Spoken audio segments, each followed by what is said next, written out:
آئیو اس کی وجہ کیا ہے کہ وہ اپنے رب کے نافرمان ہو گئے، اللہ کی نافرمانیوں کا انتقام کرتے رہے۔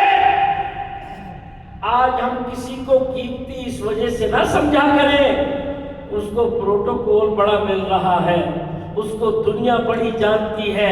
نہیں میرے محترم بھائیو، یاد رکھیے قرآن مجید میں ایک مقام پر اللہ نے فرمایا یعلمون ظاہرا من الحیات الدنیا وہم عن الآخرۃ غافلون۔ اللہ کے نزدیک غافل کون ہے؟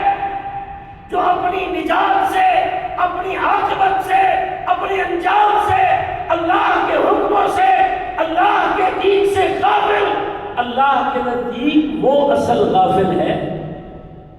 آج ہم دنیا کے پیچھے پیچھے مارے پھرتے ہیں، دنیا ہم، دنیا غم، دنیا اوڑھنا، دنیا بچھونا، دنیا کے اسٹیٹس، دنیا کے عہدے، دنیا کے مرتبے، دنیا کی شہرتیں، ان کی کوئی حیثیت نہیں۔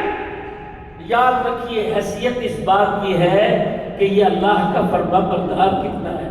ان اللہ لا ينظر الى صورکم واموالکم ولكن ينظر الى قلوبکم واعمالکم۔ اللہ کی نظر تمہارے دلوں پر نہیں ہے، اللہ کی نظر تمہارے چہروں پر نہیں ہے، اللہ کی نظر تمہارے اموال پر نہیں ہے کہ یہ کتنا بڑا جاگیردار ہے، یہ کتنا زیادہ خوبصورت ہے۔ اللہ کی نظر کیا ہے؟ وَلَٰكِن يَنظُرُ إِلَىٰ قُلُوبِكُمْ وَأَعْمَالِكُمْ۔ اللہ کی نظر تمہارے دلوں پر اور تمہارے اعمال پر ہے۔